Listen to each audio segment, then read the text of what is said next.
The chess match between these two teams is legitimately interesting. AJ's very quickly able to slip. That's just a function of putting Harden and Zubac both in positions that they are not used to guarding.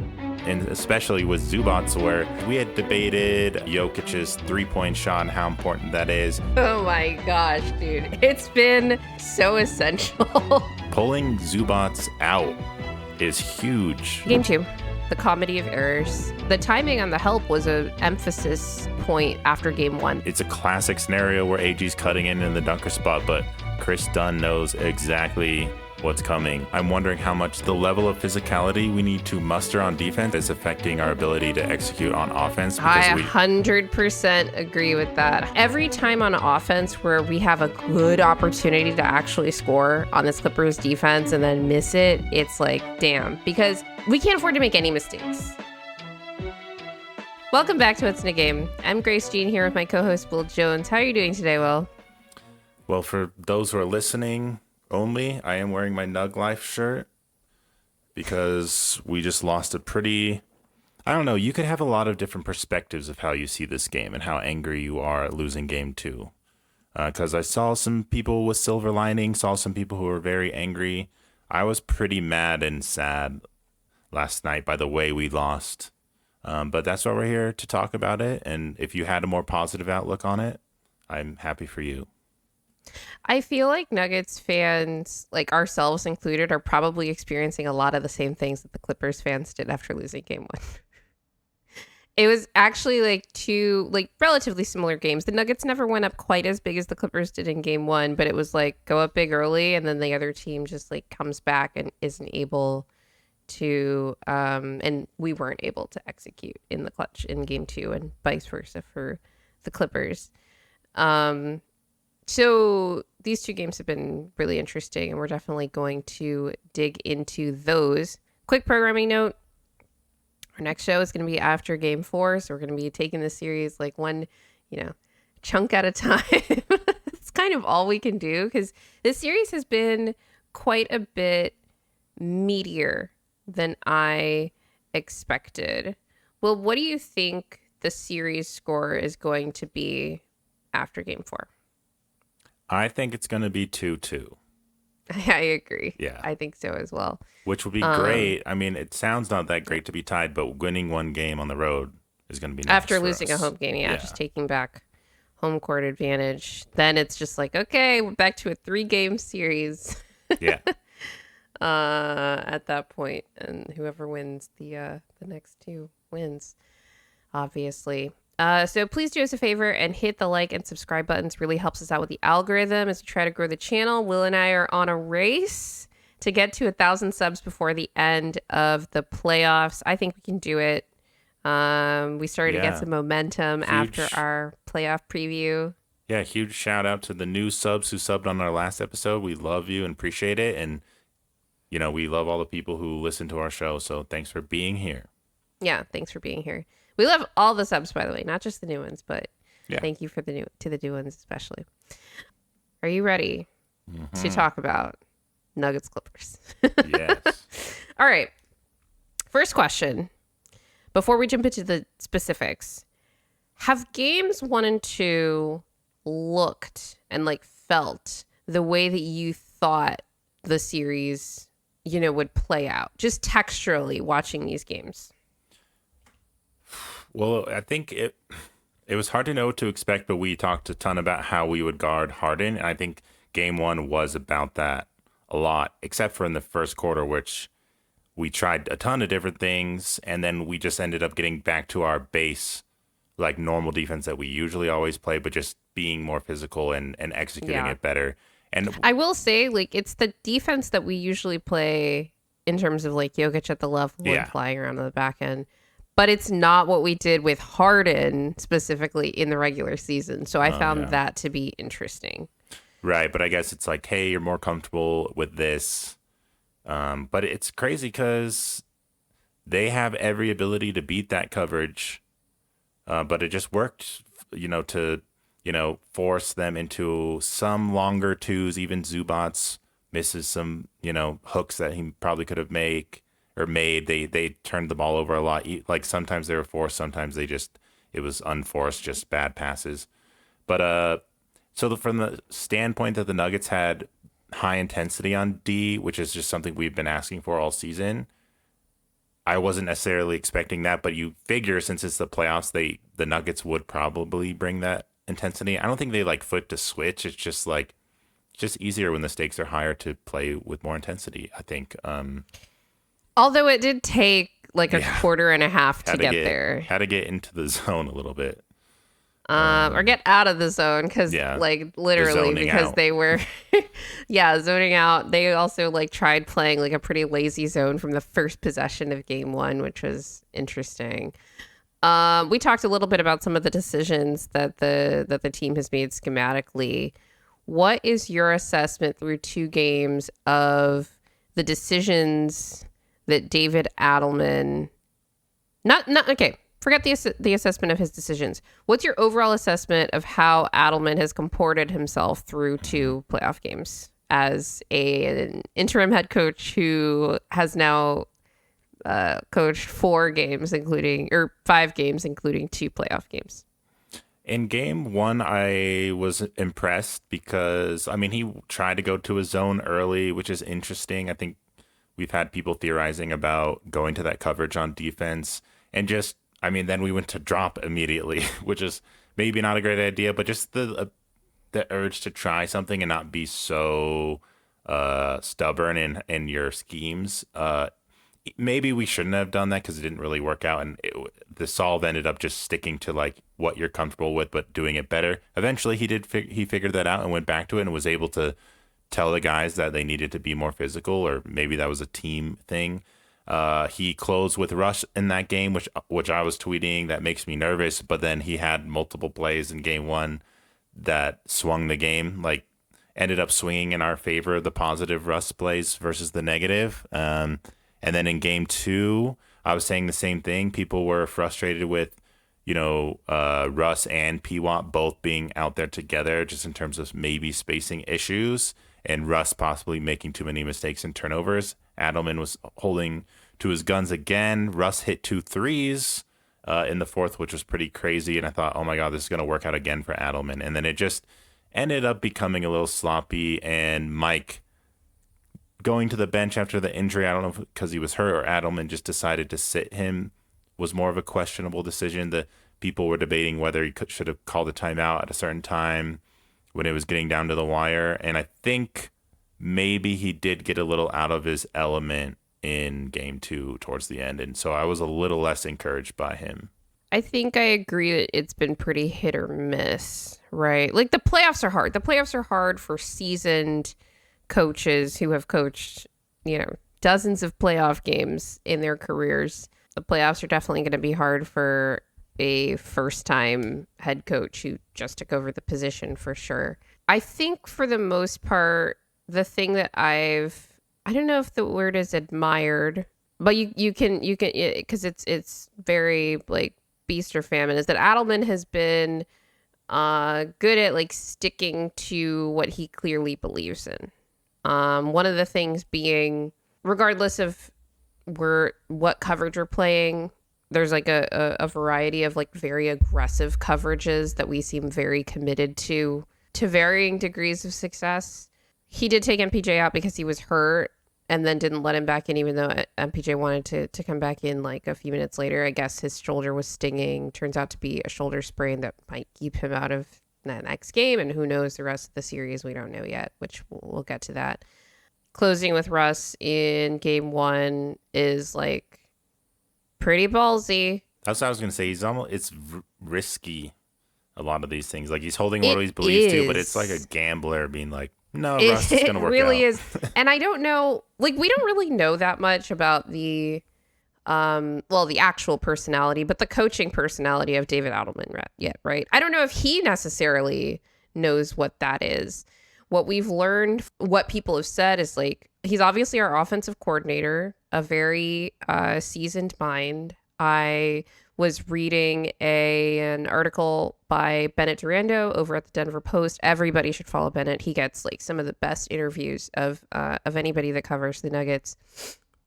And he had this interview with Adelman after he took over the head coaching position. And it was all about these projects that Adelman has been leading, but that it's like the whole coaching staff and Malone has like greenlit, encouraged. But every off season, he and the other assistants are poring over film from women's college basketball, like women's basketball, men's college, EuroLeague, FIBA, etc., to find new ways to use Jokic as Jokic's skill set has evolved.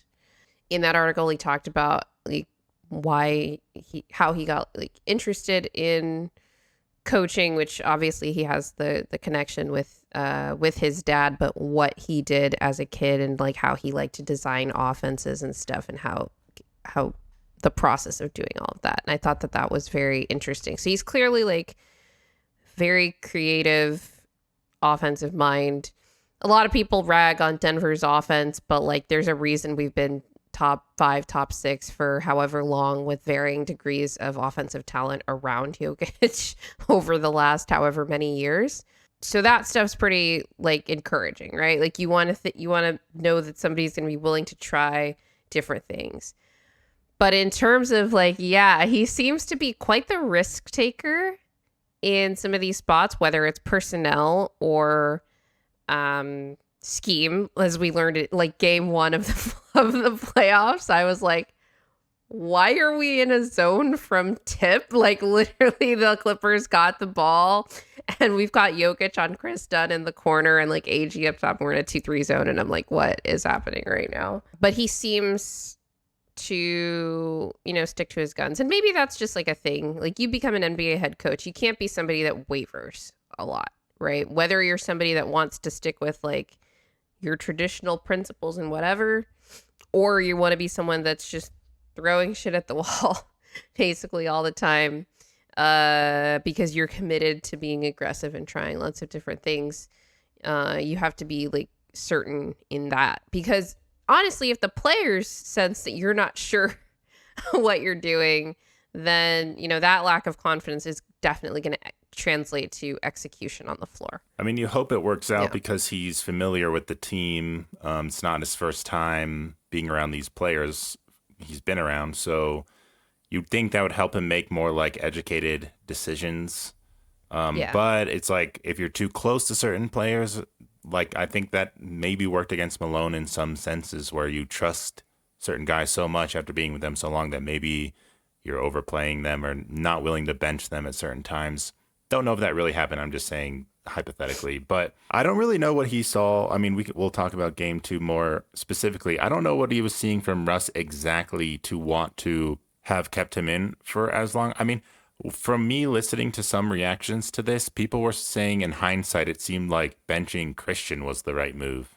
I think that the question of like Russ closing is interesting because the crunch time was incredibly messy with the rotations in this game. It wasn't just like, at one point it seemed like Russ was not going to close. It was just going to be the starters. Like we're like in the last 5 minutes of the game, Russ is not on the floor. He was taken off the floor. I forget if Christian like had a bad play like defensively or something, or if Adelman wanted to do something different on offense that required Russ, but he subs Russ in. And then I think MPJ gets hurt, and that's when Christian goes back in for him.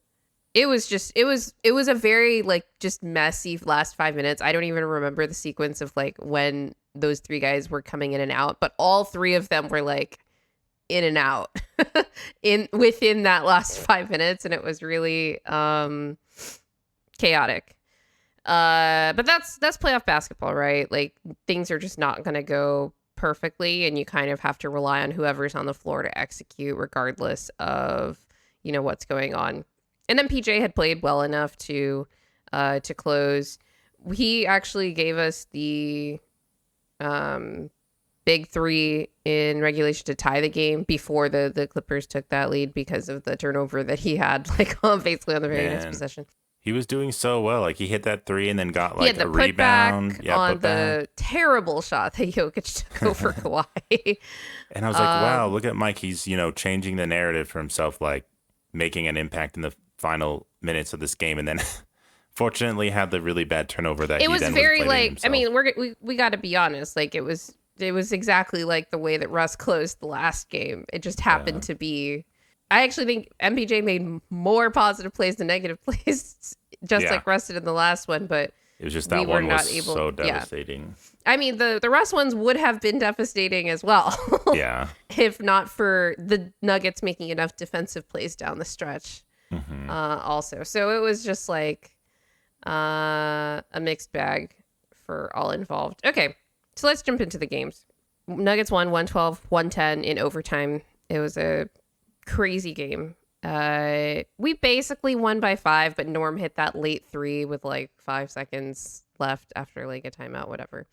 It didn't change the game. And in terms of the Nuggets offense, we spammed 2-man game a lot. I think Nekias Duncan was the one who tweeted this out through the tracking data that the Nuggets had never run more Jokic Murray pick and roll than or Murray Jokic. Like they're not even counting the inverted possessions on this in any game of their careers. Like that was the most that they'd ever run. So all the talk about how, wow, the offense looks so much more egalitarian under Adelman, and Jokic is getting fewer touches now.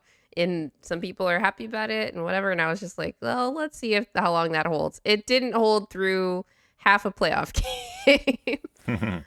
Well, I mean, we used, Jamal and Jokic a lot, but AG was in a lot of I'm not saying that it's actions. like a good or bad thing. It's just a choice that was made, right? Yeah, but I don't know why I'm like interrogating this point. I mean, I get what you're saying, but like if it's AG scoring a lot through inverted pick and rolls or whatever, and sometimes it's Murray, I know it's like a pick and roll action, but is that more Well, no, I'm egalitarian? talking about like Jamal Jokic Right. pick and roll. And I'm Yeah. not saying that they're the final scorers, but they were initiating like every action Yeah. basically in this game. With the exception of what we're going to talk about in our film deep dive for game 1, which is how we attacked Harden, who was guarding AG in that game. So we talked about Russ closing the game. Russ closed both halves. MPJ didn't have it at all in game 1. Like the energy wasn't there like it was in game 2. He was missing like the few shots he took, but he was just like not able to get open, and he looked really just like not prepared to deal with the physicality that the Clippers brought in game 1. Russ was a demon on the glass in this game. Tons of offensive rebound putbacks, especially in the clutch and in overtime. He hit that huge corner 3 in regulation off a Jamal Jokic pick and roll to give us the lead before the Clippers had that Harden layup, floater, runner, whatever it was to tie the game. But the primary reason that Adelman subbed Russ in for MPJ was that Russ playing in that spot allowed us to play these very aggressive defensive coverages, which are the blitzes, the Jokic at level, etc., that requires a lot of flying on the back end and somebody basically playing free safety more effectively. Like MPJ was just not processing or moving quickly enough to make those coverages viable in his minutes. Now, here's my question to you that's like related to Adelman on this. I wasn't sure how MPJ was going to respond in game 2, to be clear. But it was clear to me in game 1 that one, like MPJ was not the reason that the defense was bad in the first quarter, but Russ is a huge part of the reason that the defense was good from the second quarter on.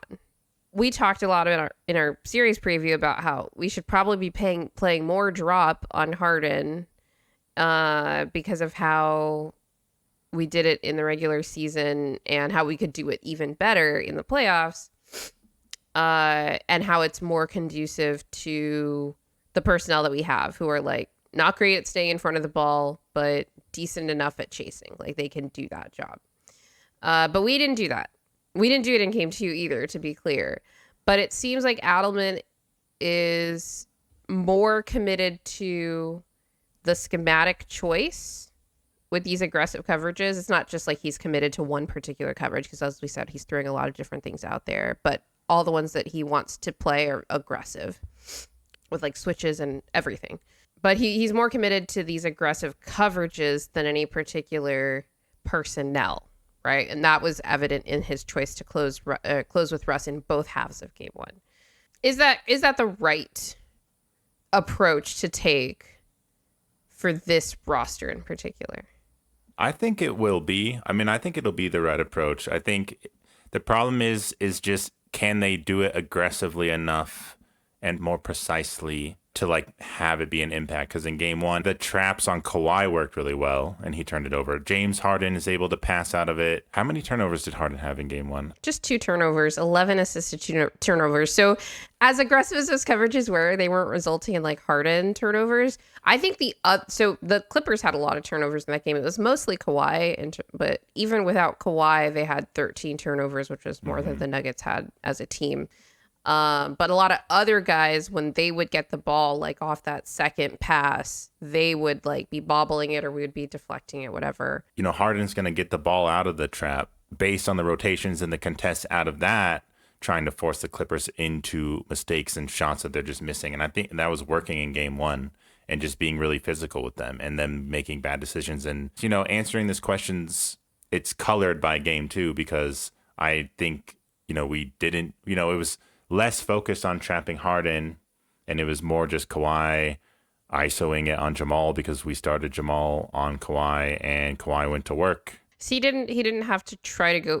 The thing with Kawhi is that, and Matt Moore pointed this out, he in game one, when we had AG on him for the rest of the game after we started in that weird zone where we had a lot of AG on Harden, AG was on Kawhi, and Kawhi was going for a screen to get a switch onto somebody else, and we would blitz him there.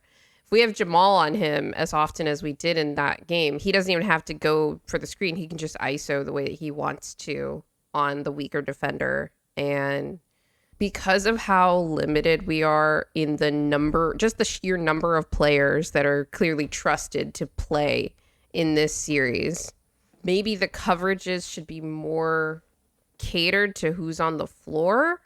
And I wasn't even thinking about this question because I just didn't think that we'd be playing this much at level in this series. We're doing it on both Harden and Kawhi. When Kawhi does go for a screen, obviously we talked about some of those blitzes. We're also doing some at level stuff when he tries to run a pick and roll. But yeah, and like my main thing is like, yeah, MPJ is not going to be able to play free safety. Okay. So we should, and the Clippers are going to try to get him in low man position a lot. He has a lot of defensive deficiencies, but perhaps putting him in a position where he could be the least defensively deficient is ideal, which in my opinion would be like, okay, maybe be more willing to either give up the switch when Harden goes to like try to ISO MPJ, or blitz him in those occasions too, and then have whoever isn't MPJ like try to recover.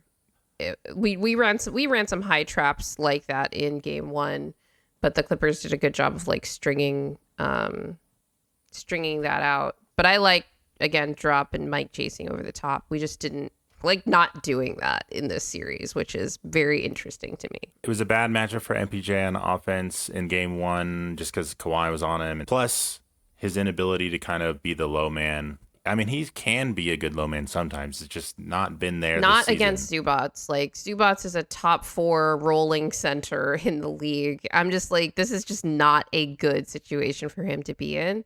The reason that Russ is able to be really effective in that position is that Russ is just like, I got to bat the ball away before he even catches it. And he's quicker and more athletic than MPJ. So that just, he's able to like disrupt an entry pass on, you know, when Zu's rolling, which he did a couple times even in game two. I figured we would be at the level and trying to like blitz and trap Harden and or Kawhi, see how that goes. And then if we keep getting killed on the passing out of that action and on the backside, then we'd probably switch to something else. But I think they have to see this through. We didn't trap aggressively enough in game two, so I think we're going to go back to it and try to be more deliberate about that and less willing to let Kawhi be one-on-one. And well, if AG's hurt, I mean, that was part of why people were theorizing we were just having Jamal on Kawhi straight up, trying to save AG for later because he's dealing with a calf. Could we put Piwa on him early instead of Jamal?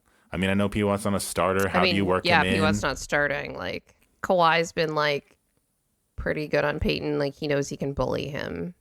Yeah, but I mean, I think PY had some good contests on Kawhi. It's just Kawhi just hits the shot anyway, which Well, I know that's what yeah. I'm saying is like part of the thing with these defensive coverages is you're trying to put your best like offensive players basically in a position to play good enough defense schematically so that they can stay on the floor and do their thing on offense, right? Because I mean, one of the things with the way that we closed game one is that Russ being on the floor was an issue for our offense, but for all the offensive rebounds that he and AG were able to get in the clutch and in overtime, right? Because the Clippers were helping way off of him with Chris Dunn playing free safety to keep Jokic and Murray from even getting into their pick and roll. So that was really, and we'll talk about how the Clippers adjusted defensively to the 2-man game in game 2. But a lot of it was just like no one on the floor is respected as a shooter. And it's not just that the shooting isn't respected. The Clippers don't respect the fact that we're willing to pass to these guys. And I kind of don't blame them.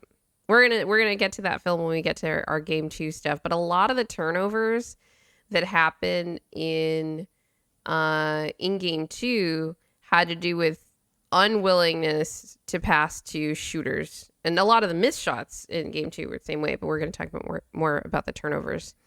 The big 3 that Russ hit came off of an action where we're running this to get Russ wide open 3 in the corner. Like that's the play that we're running in crunch time is we're going to live and die by this Russ corner 3. He made one. He like missed the other 2 that he took in overtime. Again, offensive rebounding saved the day in that game.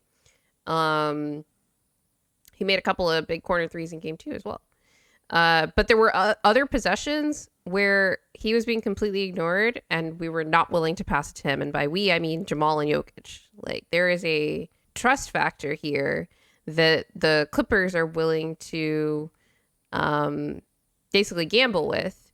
And this, I'm not saying that this is a Nuggets specific thing. Like, oh, these teammates, they don't trust each other. You don't see the Clippers passing the ball to Chris Dunn 8 times because we're ignoring him every possession and telling him to shoot 3s every time. Like they're trying to get the best possible shot on every possession. And you despite their shooting percentages, the Clippers are not always going to be like, yeah, we're going to just spam Chris Dunn corner 3s, right? Just like we're not going to spam Russell Westbrook corner 3s. We might do it if it were MPJ, but even in game 2, there was a one play where he makes a big 3 and another play where it was on that same possession that Jokic hesitated to get him the ball. And I think that's more, we are so paint centric as a team. We hesitate so much on those 3s. It's actually kind of comical. All this plays into the dance that's happening between both of these offenses and defenses, because obviously the personnel you have on the floor is going to dictate both your defense and your offense. And if you're subbing in people to play a certain side of the ball, it's going to change what the other side of the ball is going to look like and what the other team can do to you on that side of the ball, what the Clippers were able to do to us on defense. Let's talk about my favorite thing that we did in game 1, and I think it'll color how we break down game 2. We attacked Harden a lot in this game. Harden was guarding AG, which I forget if we even mentioned this on the podcast, but I pretty much predicted that. Or it didn't surprise me. I'm not like unique in predicting that Harden would be on AG because he was on AG a lot in the regular season series as well. He's a strong guard, a good post defender. The Nuggets will live with that. They also want to keep him out of pick and rolls if they can. But we did a really great job in game 1 of getting Harden in the action just over and over and over again. So we have a couple of clips here to, exemplify that. Here's the 4-5 pick and roll, AG handling, the Clippers switch, and then they try to late switch back because otherwise it would have been Harden trying to guard Jokic, which he's a good post defender, but the Clippers aren't going to let that be the case. So I don't know, late double, I guess, with Zubac, and then Harden fouls AG pretty early. So that was good. We have next the 5-4 pick and roll where we switch that up. Okay, with Jokic handling. I don't know what they were trying to do here. I guess Harden's trying to drop, and then AG gets behind him. But then he kind of like stepped up to hedge or something. Like he was like, oh, he's getting by Zubac. And then. And AG's really good at both set. Like you can set a screen or you can just slip it to try to beat like a switch or a hard hedge. But he did both. Like he screened Zubac off of Jokic, which is easy because Zubac is a big, and he was very quickly able to slip behind there and get that lob dunk. And that's not Harden being like a quote unquote bad defender. That's just a function of putting Harden and Zubac both in positions that they are not used to. Just a bit of a mismatch. Yeah, if you have Harden on AG, whether it's like AG just isoing him all the way into the lane for a dunk or in an action, it's going to be tough. Even and for you have Harden, Zubac chasing Jokic over a screen. That's what it is. A bit unfortunate that we're podding after this game 2 loss because that's the freshest. But in game 1, like, because we had debated Jokic's 3-point shot and how important that is. Oh my gosh, dude. It's been like so essential. I know. It's been so essential. And especially with Zubac, where pulling Zubac out is huge for us. And Zubac is coming out a lot more than I expected in this series. Like the Clippers aren't playing a lot of drop either. Like I expected a lot of drop from both of these teams and neither is really doing it. Both are really committed to very aggressive defensive coverages, different coverages for each team, but aggressive nonetheless to try and prevent particularly in the case of the Nuggets 3-point like the Clippers are trying to prevent the Nuggets from Jokic 3-point shots and Jamal 3-point shots. Everyone else they're gonna live with, but yeah, and we're kind of doing the same with their 2 best players, and then nobody else as well. It's very interesting.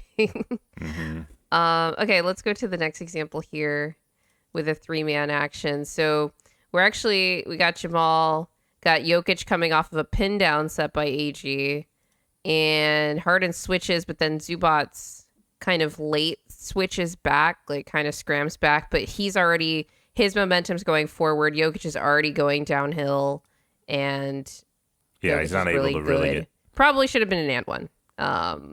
Zubac's not able to get set there, and yeah, for sure. And all right, and then the last one here is just an early post seal. So AG did this a lot in game 1, just getting Harden sealed early in transition. He's getting a dunk out of it here. He also gets Harden's 4th foul, I think, on another one later in the game. But I will say, like, as much as we picked on Harden defensively, and we did it in such a variety of ways in this game, there were other clips with like cuts and everything. Harden was still incredible in game 1 offensively. Like we talked about how he had very few turnovers in that game. He had 32 points very efficiently on like 22 shots. He was making his floaters. He was making his threes. I was like, we're playing all these aggressive coverages, but Harden doesn't care. This is a problem.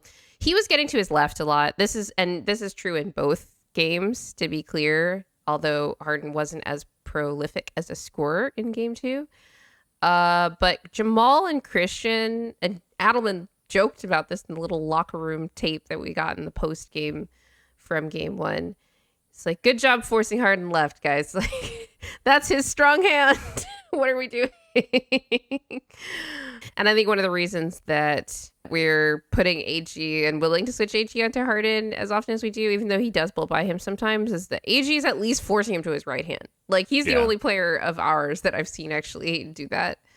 I'm very curious if we're able to do that better in, as the series goes on. And because Christian in particular, like, I actually think other than letting Harden get left, he's been doing a pretty good job defensively in this series. Got a few steals in game 1. Did a decent job on Kawhi, good on doubles, all that stuff, good on like staying with his assignments. But the primary guy is Harden, man, and he's just getting left on him fairly easily. I feel like if AG can do it, Christian should be able to do it. Hopefully. Maybe that's something they're going to look at in the film and he'll change that up. Because that game tying layup, it was a layup. In regulation that sent it to overtime was like, what are we doing, man? All right, let's move on to game 2. The comedy of errors. This game was tough. So we're going to talk about all the turnovers from this game after we go through the major beats, but that really was the story of this game for Denver. The turnover margin for these two teams completely flipped from game 1 to game 2, 20-11 turnovers in this game, and it was a lot of Jokic turnovers. Obviously, he's touching the ball the most. Jamal as well. And it was throughout the game, but he had the one really big one in the clutch that we're definitely going to go over. We still dominated the offensive glass in this game.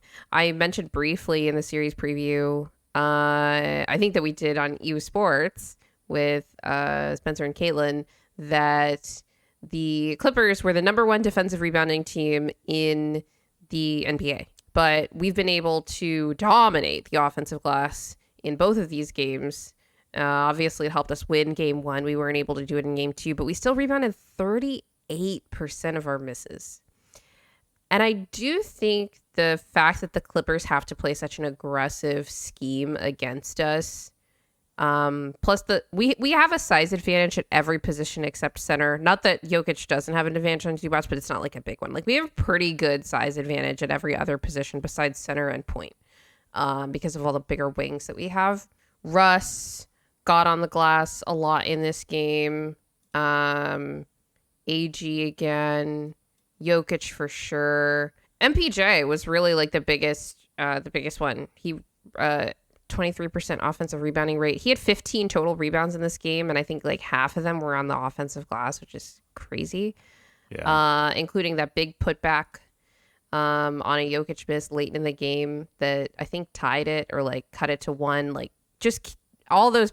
Every like little thing is kind of keeping us in both of these games, actually, because we had to come back in game 1, and then in game 2 we were big. And yeah, I mean, Mike had six offensive rebounds. I feel like that was, you could see he was really trying to get in and get them, and that was like the way he would try to like contribute. And I appreciated that effort, and he did get some good rebounds. He was doing everything he could down the stretch to keep us in that game. Obviously, he had the turnover, which we're gonna talk about when we get to the film. AG had that missed dunk, and that would have taken the lead after we had tied. I feel like that was the one where I was like, we can't afford to make any mistakes. But like every time on offense where we have a good opportunity to actually score on this Clippers defense and then miss it, it's like, damn. Because this Clippers defense is better than I thought it would be. That's not like we didn't even mention in game 1, like, yeah, Zubac was pretty effective one-on-one against Jokic, but just generally the team defense has been giving us fits in key moments of these games, and we're kind of like, our effective field goal percentage is like in the mud or in the trash in this series, but we're winning it on second chance points, basically. Yeah. Or not winning it, but we're tied because of second chance points. That missed dunk was like, because it was shot clock violation, ball's going the other way. So that's another turnover. So we'll probably see that in the film too. I think that was my biggest audible reaction watching that game, just like. And then finally, everyone's talking about this after the game. Kawhi went absolutely nuclear. It was the 7th most efficient 35-plus point playoff game in NBA history. Jesus. And it's like, not like we did horrible defense on him. Sometimes there was good. Yeah. But it's one-on-one most of the time. Yeah. I think we're a bit more aggressive with him in game 1. It was a confluence of things. So I think we're a bit more aggressive with him on game 1. I think AG was better on him in game 1. Obviously, we talked about the difference in having Jamal on him to start versus forcing Kawhi to try to get that switch, because it would allow us to blitz. The Clippers also did a better job of having somebody flash to open space when Kawhi did get blitzed in this game. So he did have fewer turnovers off those passes, and it was able to kind of start a chain reaction with the Clippers offense. So even when he wasn't scoring, like they were very efficient offensively with him on the floor. And that's part of why, is because they kind of adjusted to our blitzes. One question though about Kawhi, Yeah. did you change any opinion you had about, your concern level with Kawhi? Because in the preview, we talked about how it's a lot of mid ranges. So, Kawhi's just kind of he's going to get his shots that may not swing the series necessarily. Obviously, he has this huge game, wins the game for him, essentially. They only win by 3 points. But it felt like Kawhi was killing us, the whole time. And it's 39 points it took to get there. So the thing is, like, I don't love how much we gave up the Jamal switch, or just the Jamal matchup, as often as we did, because apparently Kawhi is shooting like 10 for 10 over Jamal in this series, which is like, okay, it's all midi. Like, I know it's all middies, and we're also not fouling, so I still live with those shots. And really, in this game, despite Kawhi going nuclear, we were right there, even with our offense playing as badly as it was, until Norm Powell, I didn't list him as my X factor, but we talked about him as kind of like a really important player in the series for the Clippers. He was hitting floaters in the clutch. He hit that three, basically the game winner. Killer, yeah. A lot of big shots. Similar to the feeling that I had with Jamal's shots in game one. So, no, I don't feel that differently. I think we should give up the Jamal switch less often, because I'm like, well, he should probably miss like 2 more of these. Like, that'd be pretty helpful if he only scored 35 on 19 shots. Like, we can live with that. There was that one, the last one that he hit to give them a 3-point lead before Mike hit the 3 that tied the game. We deflected the ball, and then he recovered it and then hit that turnaround over AG. He was missing over AG a couple other times in this game. It was just like, we need to force like a couple more misses, because they're all 2s, right? He did hit like one transition 3. He was kind of killing us in transition. Like, we didn't do a good job of picking him up either. But I'm just like, if somebody's playing sound defense on Kawhi Leonard, I live with his shots. He definitely like shot and played generally a lot better in this game than he did in game one. Even taking away the turnover thing, I just thought he like was really tentative, trying to get into things in game one, and it gave us more opportunities to double and to blitz and get the ball out of his hands, which was another another aspect of that matchup. He took more shots in this game because he was more decisive. So he just generally played better, and he was great on defense too. Much better in this game. I thought he was really not great defensively in game one. He had a couple of steals that he kind of happened into in game one, but he was getting crushed on the glass, like got bullied on the glass by Russ. Really unaware in some of these sequences and just kind of slow. Way better in game two, where we were like, okay, this is like a guy who is like a factor for them on that side of the ball.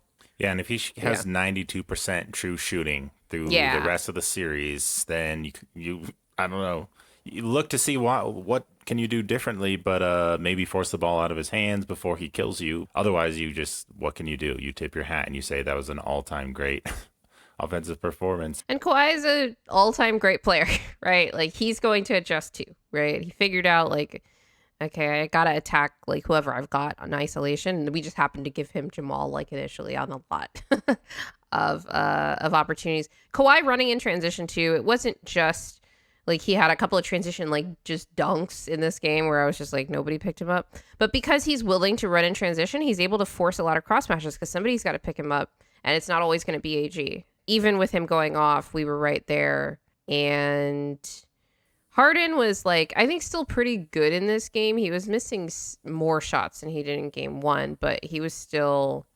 incredibly effective. He went 4 of 11 from 3. Just the willingness to take as many as he did was really big.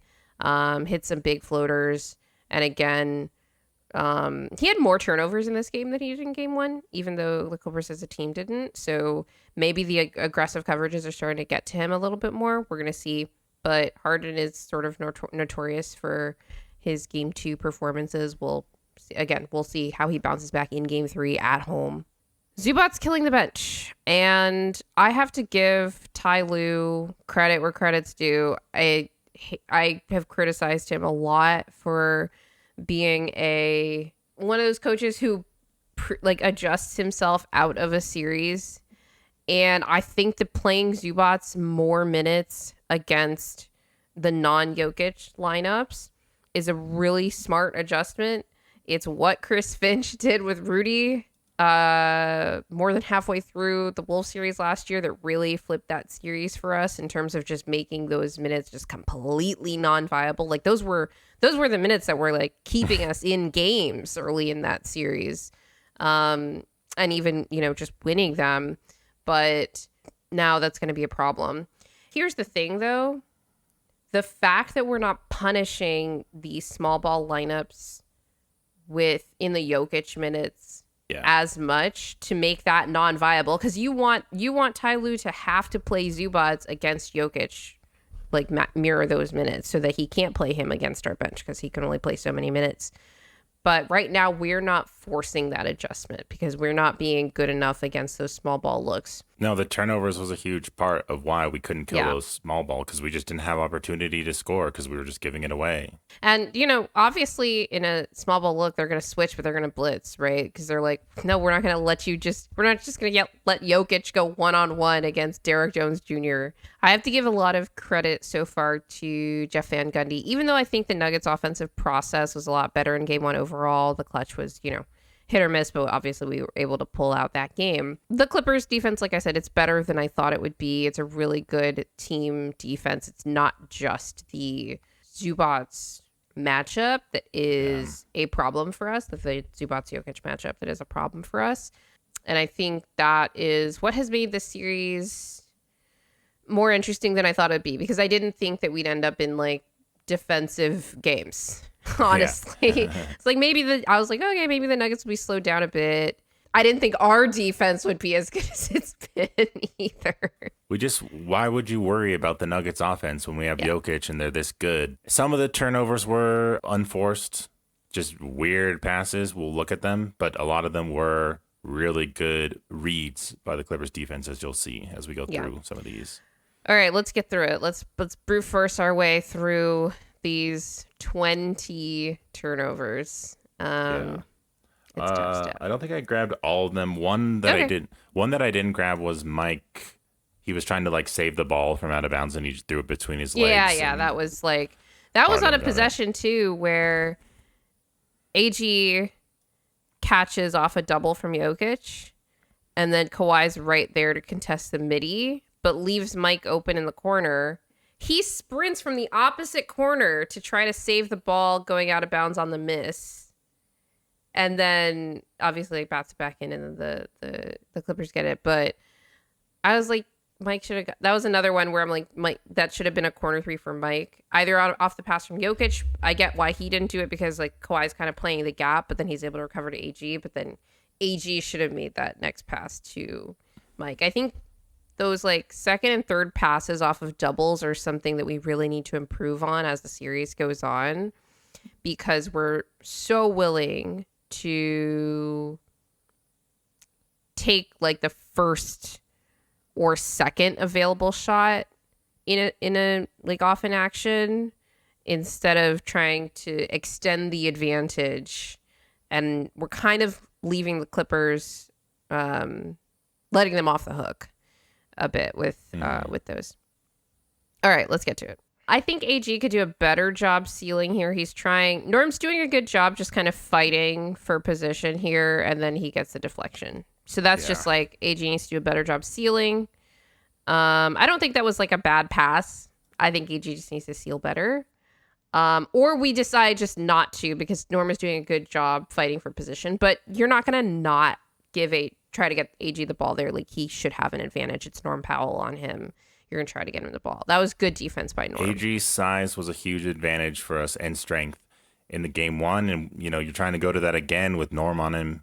You're impressed that Norm is so feisty right there. It's a Mark Davis I'm game. like, man, can our smalls do that, please? Yeah, that's first quarter, AG, Yeah, Norm Powell again. Nam He's Powell coming in. again, just jumping in. So they're fronting with two people, basically, because you got is this Amir Coffey? No, that's Ben Simmons that comes in.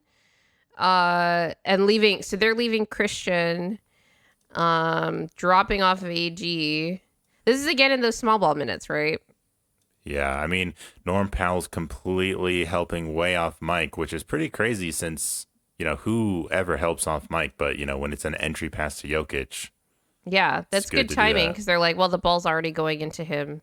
The timing on those help very good off the pass was insane in this game. Yeah. Like, I don't want to give the Clippers credit, but how can you not when you look at this? You can't. You can't not, because I'm watching these games and I'm like, they're playing really, really smart defense. And this was, the timing on the help was a emphasis point that Ty Lue had after game one that he talked about in that post game.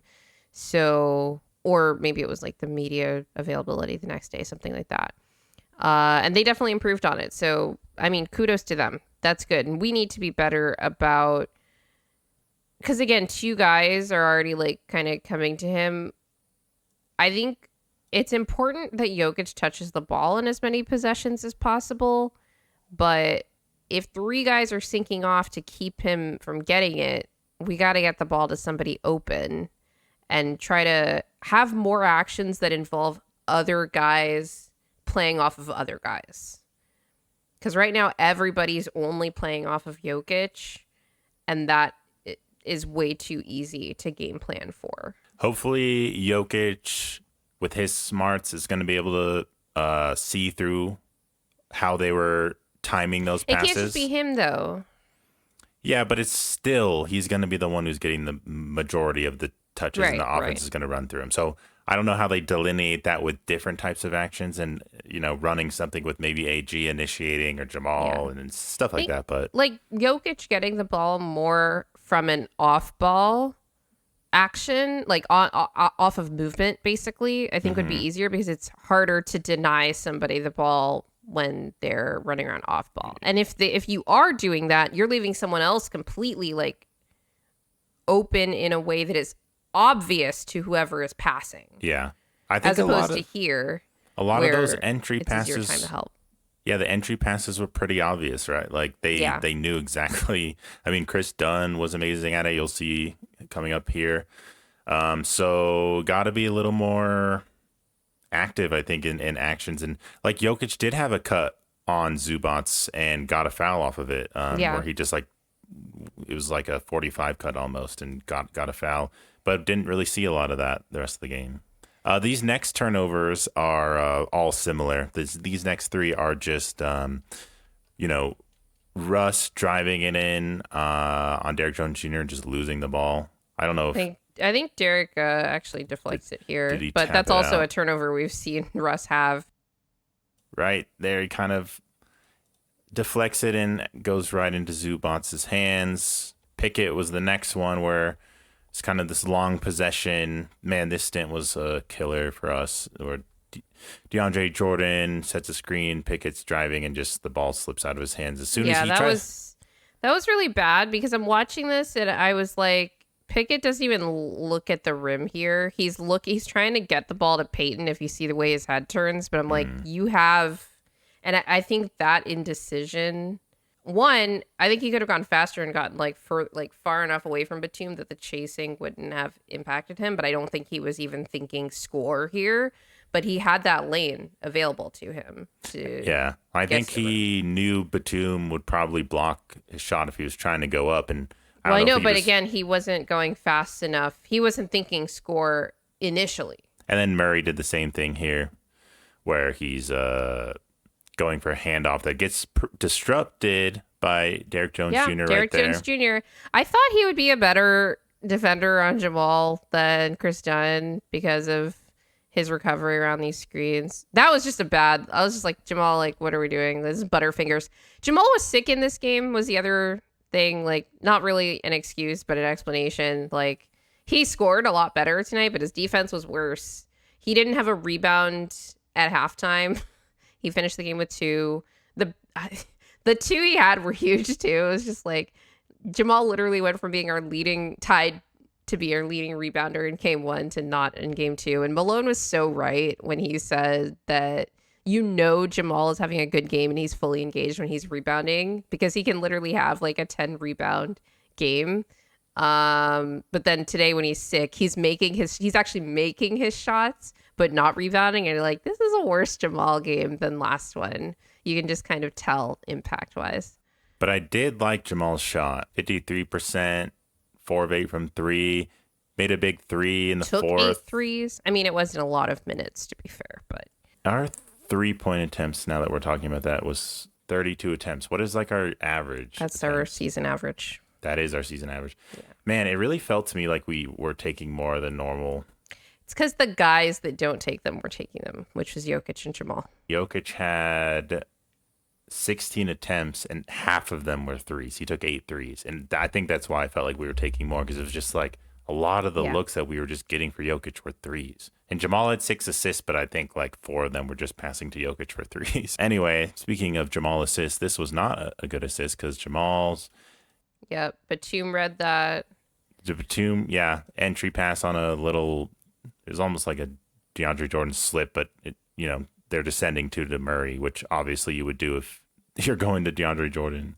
One of the things with the Clippers here, and this is true of other teams that guard us too, but on that possession, Bogdan is helping almost completely off of Jalen Pickett on the strong side. Like, nobody respects our shooters. And it's not that Pickett's a bad shooter or whatever, but helping off strong side indicates that you don't think the guy who has the ball is going to pass the ball to that guy in the corner.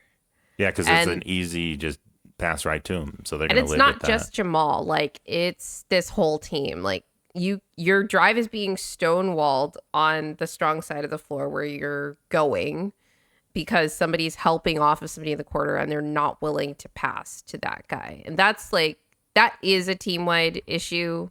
I know I mentioned it as like not Nugget specific when it comes to certain shooters, but it is something with this team that makes it really easy for teams to help off strong side and stonewall those drives. I think Jamal could have gotten further downhill and Batum not necessarily known where he was, going to play, because he's the one playing free safety here, and maybe given DJ a better chance at catching that ball if Jamal had been able to get further downhill.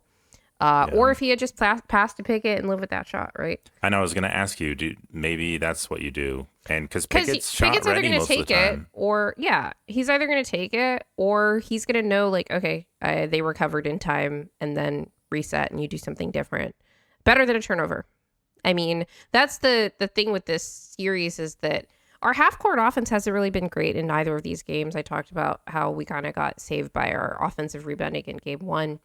The Clippers are too good of a half-court defense, I think, to not be willing to live with threes from even bad shooters, like 3-point attempts from even bad shooters, because of all the turnovers that they're able to force. So I do wonder if that's going to be a point of emphasis for Adelman. Do you disagree? Will shooting more shots from there and hitting some open up the paint a bit, which is struggling to get shots from right now since they're clogging it so much?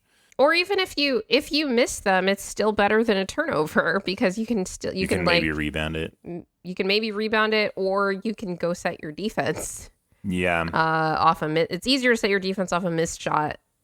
It's easier to set your defense off a missed 3 than it is to do it off a missed rim shot, because like everyone's scrambled.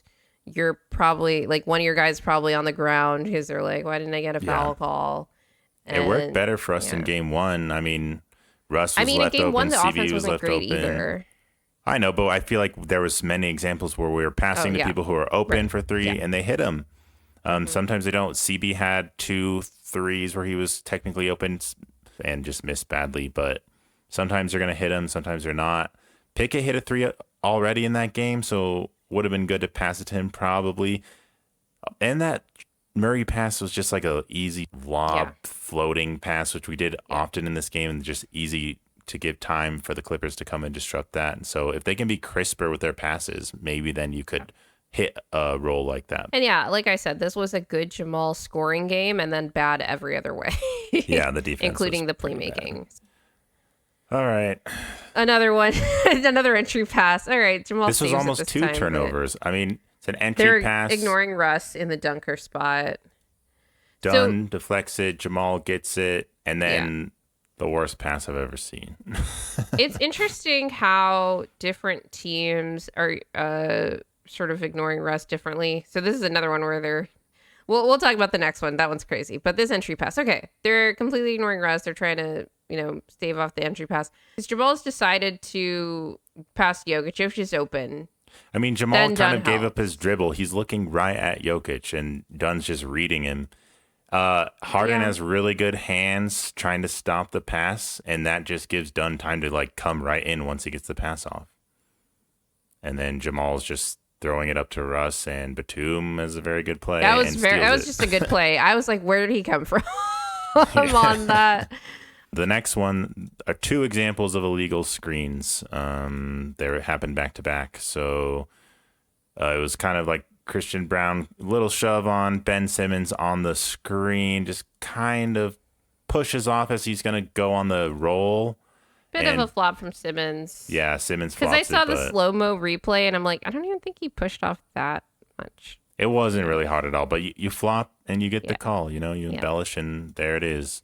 I mean, Jokic got some of those too in this game. Just That's not what's every single one. So annoying about Mark Davis games is You just never know. he allows for physicality. So if you want to get the call, you got to flop. And so We got a lot of flopping going illegal on. screen calls in this game, not just Denver. Like the Clippers got a few too, which was interesting. Yeah, I was here's like, that's a another one. random thing to just be like, no, not that. It's very defense friendly, to be fair. Man, this was so an maybe illegal that's just screen. kind of Interesting. I don't know about that one. um. I mean, it was kind of a handoff, and This was a dumb Simmons call. runs right into him. This is a dumb call. I don't think we were going to score there anyway, to be fair. Like, I remember that possession and being like, what the hell are we doing? That was after the possession had reset. But anyway, yeah, again, just missing opportunities. This next one is a really good example that I'm excited about because oftentimes if you're sending someone from, Jokic is at the nail, essentially he's trying to post up on Zu. They're sending someone on the blind trap, like Dunn's coming from the blind side on Jokic, which they did last game, like with Kawhi even, and then Jokic was prepared for it. But also James Harden is coming from the other side. And so I don't know if Jokic thought, if James is coming to trap me here, someone may not be coming from my blind side. But they did it at the exact same time, and then it resulted in a steal. Yeah. So I thought that was really well timed just to send both of them. I don't know if that was orchestrated or they just both did it, but that was really effective for them. Credit to the Clippers for that one. All right, let's go back here. This is good free safety work from Kawhi, I will say. On the other hand, Jokic shouldn't have passed that early. Yeah, I mean, you have So he's Harden on backing you. down Harden. So then you have so like it looks like Kawhi's taking AG. But again, if Jokic sinks in, like backs down Harden further and forces the defense to sink in more, it's clearer like what the defense is going to do because you have to force them to make a decision sooner. But given how early Jokic picks up his dribble, this is good defense. But I also think Jokic could have been better about this. Defense hadn't really collapsed yet, so it's And look, Chris harder. Dunn's sinking in off Jamal too. Like it's There's an argument that was a foul. I mean, I can see Harden's hand on Jokic's arm right now, but he's gonna. I think that's almost Jokic I kinda don't think it touched jumped him up. on the pass. Like I think Jokic felt the contact and jumped up like, oh, that's going to be a foul, and then just kind of threw it away like, oh, there's going to be a foul. Like, and then he's complaining. he's looking for it there. And I'm like, dude, It's tough. at this point in your career, you have to look at who's officiating, see that it's a Mark Davis game, and just suck it up. Like Jokic was like not really great about that in this game. Something we struggle with. That was a rough officiated game on both sides.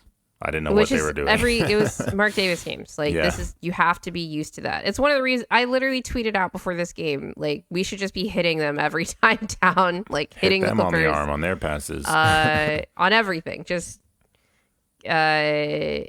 So he still got some foul calls. Some I didn't even necessarily agree with that like kind of helped us stay in this game. Although Jokic is also missing free throws, like we said. Yeah, the free throws was a rough aspect of the game, which we all know was part of why we lost. Shot so poorly from the line.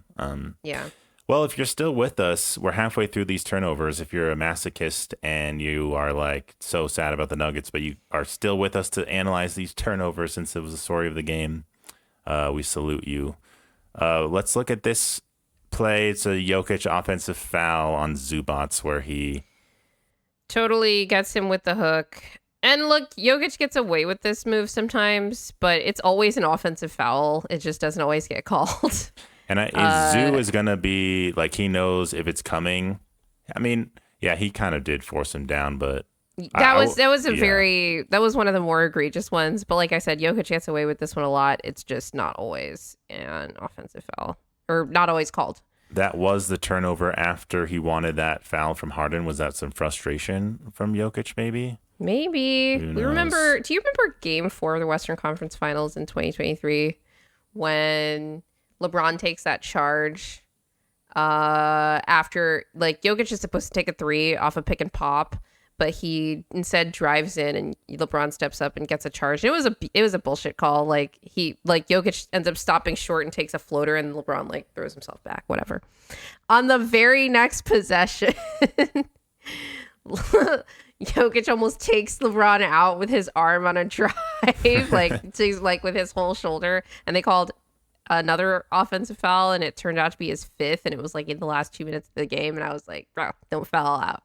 Jokic he gets a lot of credit for being better about this recently in his career, but he still does this stuff and in playoff games, and it's not great. He needs to be better. This is, again, like wasting offensive possessions, right? Like, we need to be able to score, and it's tough against this Clippers half-court defense, so every opportunity you give up to do that hurts a little bit more. It's hard to go at Zu in the post, and it takes a lot of energy and effort, and you want to use your physicality and use every move in your bag.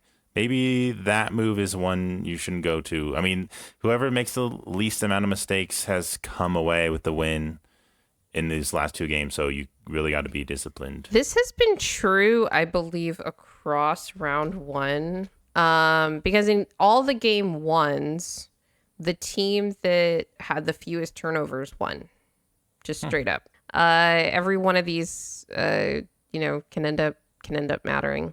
All right, let's get to the next one. All right, so here's a Jokic pass. Got it on the wing, bogeys on him, goes for, I think, an alley-oop to Peyton from the weak side corner. And I was just like, what are we doing? I think Peyton should have cut earlier here, but also, like, no one's catching that ball. Like, I don't know who Jokic thought. Was this like prime Mutombo or something? Like, I don't know who Jokic thinks is catching that ball from that height. But also, Peyton should have cut earlier. He's like not in the corner and also not cutting when Zubac helps off. Like, he's like just kind of standing in the short corner until. I don't know what Jokic foresaw that play being, or if it just really was, he was just super off. I mean, it's so rare that Jokic, the ball doesn't go right where he wants. That was like a completely on Jokic turnover. Like, I couldn't blame too much else besides, like, Peyton should have cut a little sooner. And Jokic looked visibly frustrated at himself after that one. Yeah, that looked like Jokic self-frustration, because he doesn't usually go like this when he's mad at somebody else. There's like a slight, there's some slight variance there with his expressions. Interesting play that I'm sure everyone will remember was when Jokic had the behind the head no look dump off to AG that was almost a turnover, but AG like miraculously like extended his arms and got it, and then he went to the jump shot. I think he missed that one, but that was almost a turnover too. So speaking of dump off passes to AG, Zubac is guarding Jokic really well. Good deflection. He's got a 7'4" wingspan, by the way. Dang. Yeah, he's got length, and so Jokic is trying to go over the top, and it's a classic scenario where AG's cutting in the dunker spot, but Chris Dunn knows exactly what's coming and just interrupts that. And that was another one where it's like Harden leaves MPJ in the corner. Oh, that led to Mike's 3, though. That led to Mike's 3. But it was almost a rough sequence right there, but it was just another example of how everyone knows what's coming. They got their timing really well. Like going through these clips, like a lot of them were like, oh my gosh, what are we doing? Kind of dumb turnovers. But I think a solid half of them are like, all right, we need to adjust some things because the Clippers have made really good adjustments with the timing of their help. I really want to see how the Nuggets respond to it. Yeah, this is when everyone is complaining about Russ and Christian both going to the same spot on the floor. So there's clearly confusion here. Russ is in the corner. Christian is screen. He's trying to set an exit screen for Russ and then doesn't. Russ is lifting up to the wing to get to the open space. And then Christian sees runs. Jokic picks up his dribble and is trying to, I think, relocate to get the ball, but he just goes right to where Russ is. And then Jokic is trying to pass to Russ. I think Christian in that moment thinks that Russ is still in the corner. So he's just like unaware that Russ had already relocated to open space. He didn't know. And then, so he brings the defender. Yeah. And then Kawhi's able to intercept it. That wasn't on Russ, though. That was on Christian. Like, he didn't know that. Like, Russ did everything that he was supposed to do there. So, yeah, you could blame Christian solely. That would probably be fair. It just is such an uncharacteristic type of turnover to see Jokic pass it right into someone's hands. But it was like the court mapping, court spacing, and just being aware of where the team is and who's on you. And this is obviously the big play where get a stop. Good contest on Kawhi, misses the shot. Mike with the rebound. Oh, AG's not looking. So Mike is like, oh, he's not looking. So he kind of stops. He was like, oh, this is going to be a turnover if I pass it. So he's trying to pull back on the pass, but then it just slips out of his hands because he was already passing it. Oh, okay. That was just like, that's kind of like a bad luck kind of play. Because I also get like, we're going against the Clippers half court defense right now. We were trying to push the ball up a lot. I'm actually surprised that we don't have more of these clips that were bad turnovers in transition, because we were trying to get the ball up the floor so quickly throughout the entire game. So I actually did a decent job of not turning it over in transition. Most of the missed opportunities in transition that I'm thinking of in my head, particularly in that first half, when we were doing well against the small ball lineups and started to build a bit of a lead, but we could have extended it even more, were transition plays where we're like smoking layups, or like Derek Jones Jr. gets back and blocks a dunk, etc. So those weren't turnovers, but they were as good as turnovers. There was the one where there were two guys right there. It was AG and I think Christian Brown, and AG goes for the tip in instead of just grabbing the ball, and he could have done. There was no one there. He probably thought there was someone coming in, so he just went for the quick tip, and he just missed it, which was unfortunate. There was also the one that Russ had, and it was pretty much in the clutch. That just like ball slips off of Russ's hands. He's like got good hands, but also like terrible hands at the same time. Russ is a very interesting. Killed me because we're playing at the level. Zu's on the short roll. P-Watt makes an amazing rotation and deflects the ball right into Russ's hands, and then Bogdanovich just decided to like guard up. I think Russ wasn't expecting it. He thought he was going to get a free, just dribble down the court and transition, and just gets bumped and loses the ball, and then tries to flop and get the call.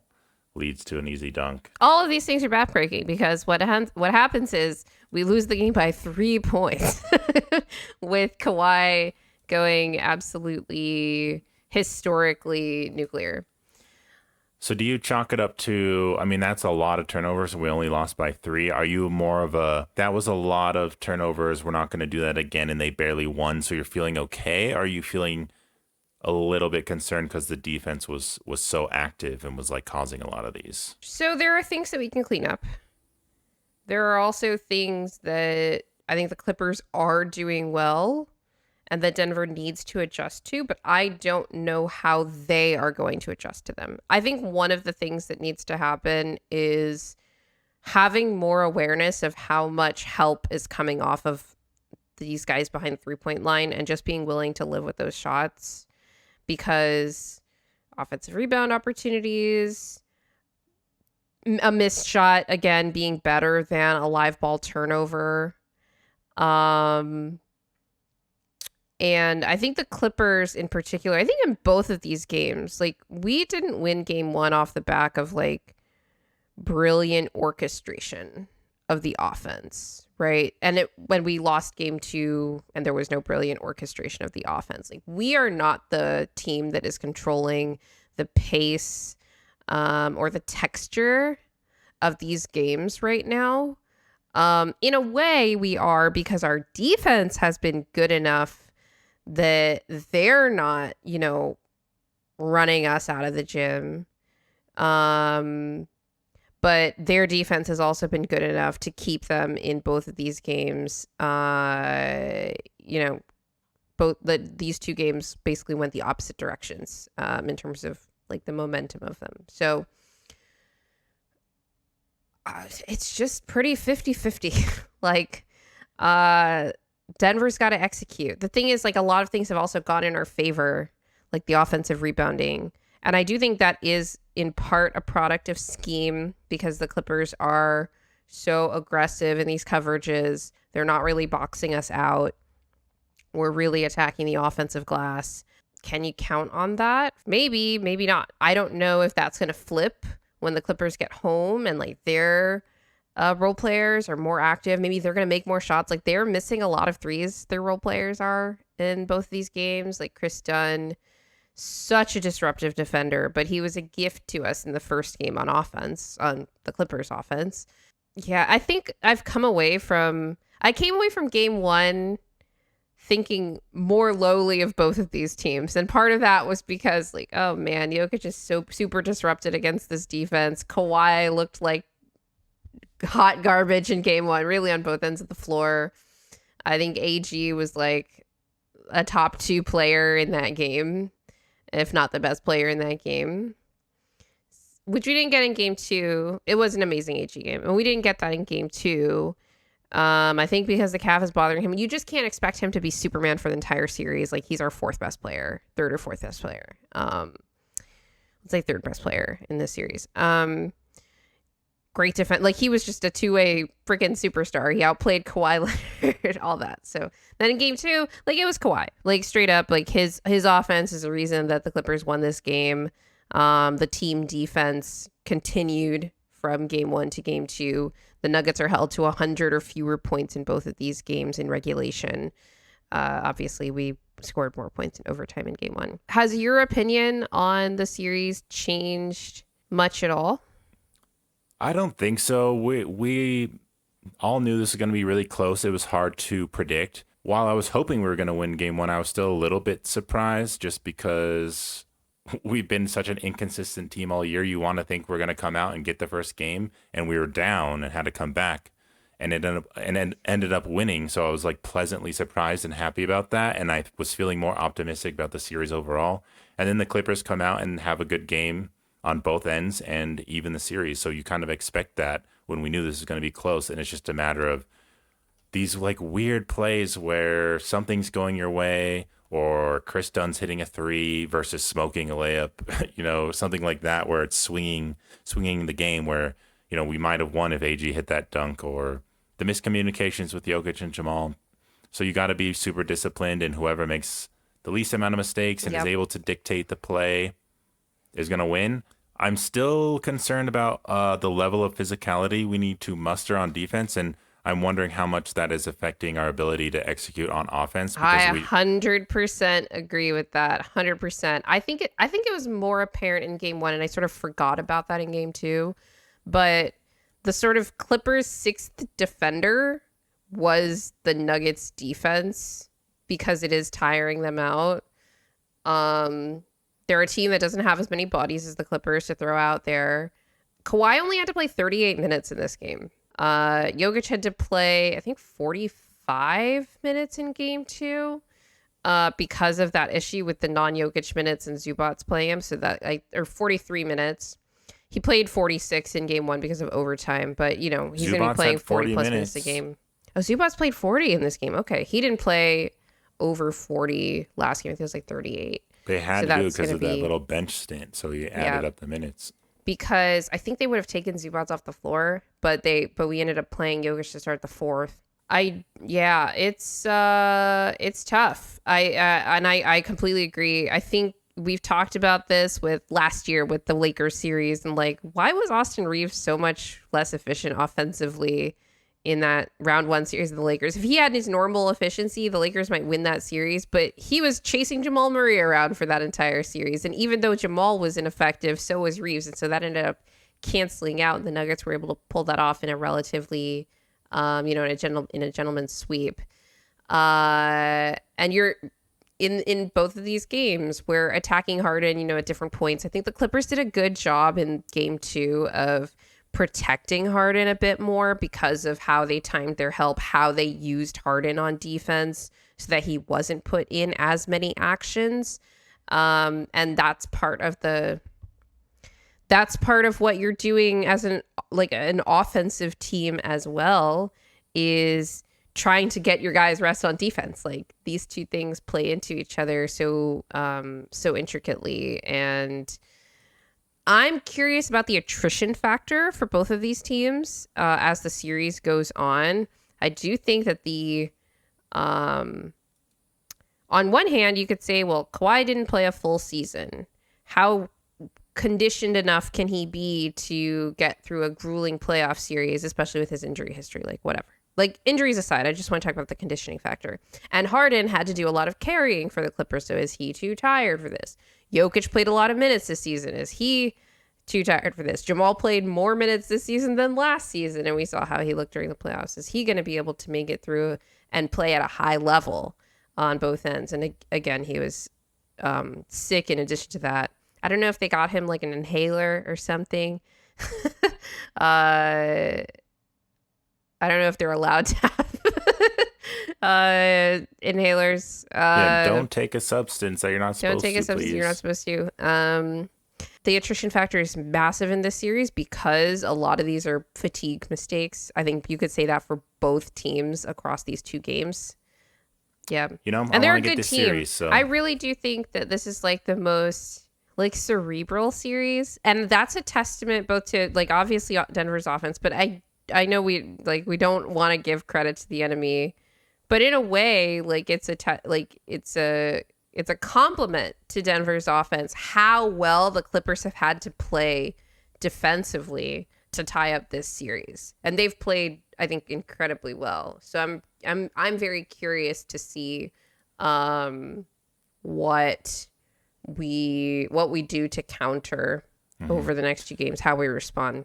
Everybody who is still here, thank you so much for listening to the show. If you do like our content, please remember to hit the like button and also subscribe and hit the notification bell so that you don't miss an episode. And always remember that winning is fun and losing sucks, because then you have to record a podcast after a loss. No more turnovers.